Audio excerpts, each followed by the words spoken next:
What's up, HyperFast Nation? On this episode of the show, I'm looking at the question of when you should leave a real estate team, and if you should leave it, how you should do it. Stand by.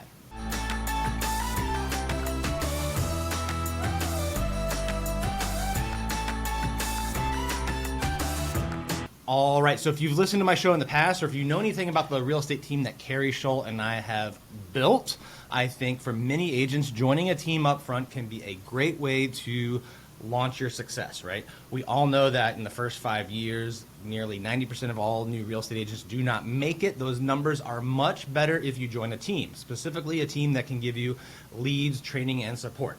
That's exactly what we've built out at the Carrie Scholl team in the Washington, D.C. area. You know, our agents succeed at rates that are 5, 6, 7, 8 times the rate of the industry average. And then, you know, many of them have gone on to build multiple six-figure incomes. We've actually had, in 1 year, we had 5 agents average well over $500,000 in net income. At the end of the day, though, you know, a lot of people ask me, you know, from other teams and all across the country, when should I leave my team, right? Or how do I know it's the right time to leave my team? So a couple scenarios, I think, where, you know, you need to ask yourself these questions, and depending on the answer, that will determine if you need to leave the team that you are currently on.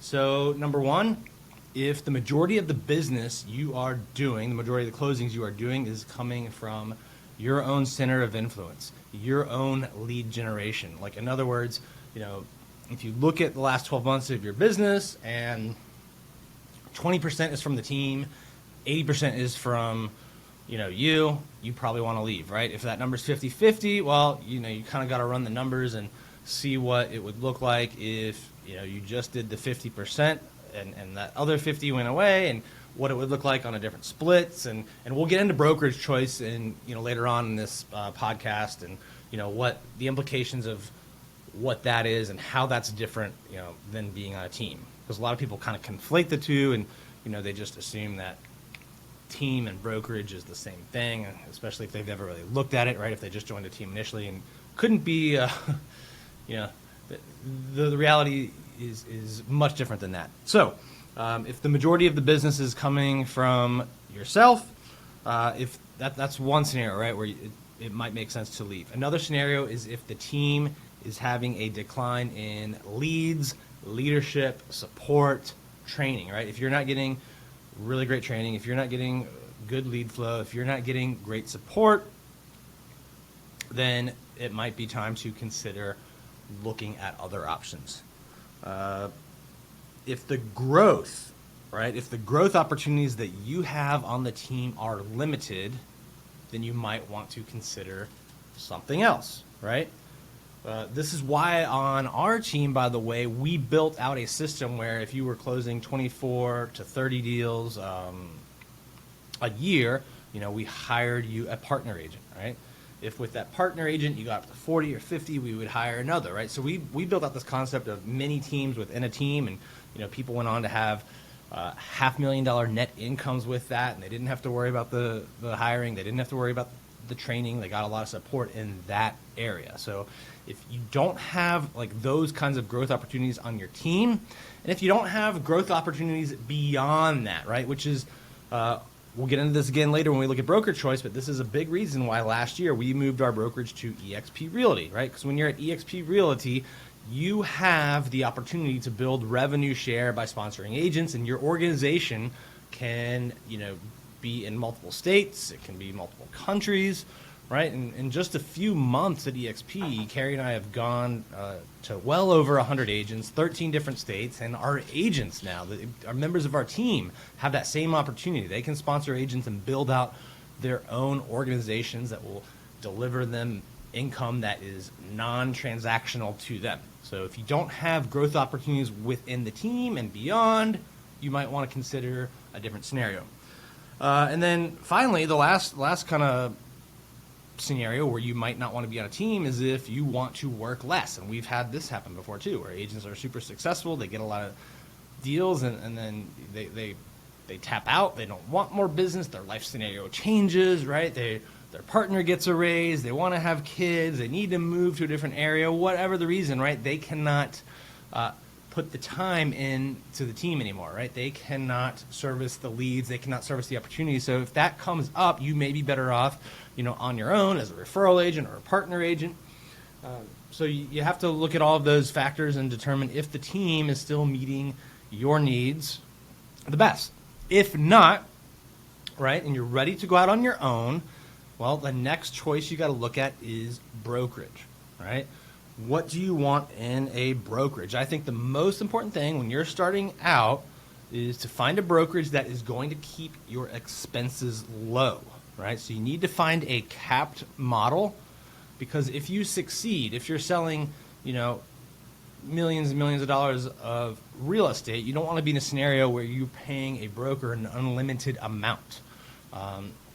Uncapped brokerage expenses or high cap brokerage expenses, end up taking in many scenarios more than the IRS does from you. It's a lot of money that compounds, by the way, over time. Like if you think it's not a big deal to be paying an extra $50,000, $100,000 a year, just think of how many houses you have to sell, how many meetings you have to have, how many phone calls you have to generate that kind of commission income, right? Then think of the compounding effects of it. Like, I talk to agents all the time from some of these uncapped models, and they're, some of them are paying $300,000, $400,000, even $500,000, $500,000 extra a year to their broker. Now, that's for people that are, well into the, seven figures of GCI, multiple seven figures GCI that gets to that level. But a lot of agents that are doing 2 deals a month, 3 deals a month, are paying an extra $50,000 to $100,000 a year. So even if you take the lower end of that, the $50,000 number, and you extrapolate that over 10 years, if that's invested in a boring S&P 500 index fund or whatever, that's probably $1 million, $2 million at the end of a decade that you are potentially walking away from. So look at the expenses of the brokerage. Number 2, make sure it's a flexible platform, a platform that allows you to brand yourself how you want to brand, that allows you to operate your business how you want to brand, that gives you more opportunities than just selling, real estate, that allows you to expand into different markets without having to join a different market center, or, you want a flexible platform. Number 3, you want one that will give you the ability to get multiple streams of income, right? You don't want to just be relying on the next house that you sell for income long term. Number 4, you want one that will give you more opportunities by connecting you to a huge network, right? The small boutique brokerages, or brokerages that have just a few thousand people, or even 20,000, 25,000. Like, that is not the same as being a part of a group that has close to 100,000 or more. So you want to look at opportunities, brokerages where you're going to be connected to big networks, and you can plug into those for referrals, for relocation leads. So you got to look at all of that stuff. And then number 5, you want a place where you're going to get world-class coaching. All right. A lot of times this is lacking in the old model brokerages, the old brick and mortar. They just don't have the same level of training, because it's more isolated. You're more on an island when you're at an office, and it's just local players, and a lot of them don't want to share the top things. So if you've listened to all of this, and no matter what your situation is, if you're a new agent, solo agent, team leader, team member, and you are wondering specifically on the broker choice, like, what can I do to make sure I'm at the best brokerage platform, right?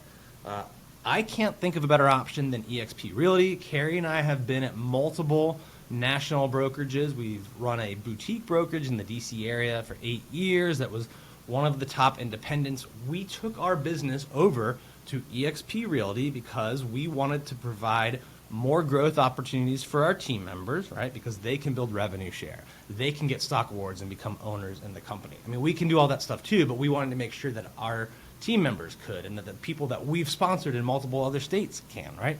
So we have that opportunity. We have the opportunity to run our business on this flexible platform the way we want, to brand how we want. We have the ability to offer world-class coaching to the agents that join us at EXP. So when you join us at EXP Realty, you not only get all of the coaching and training opportunities that are available on the EXP platform, you get coaching, mentoring, and training from Carrie and myself.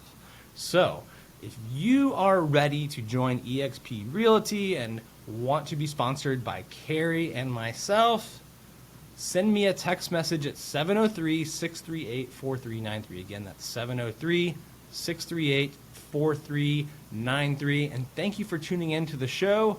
We'll see you next time.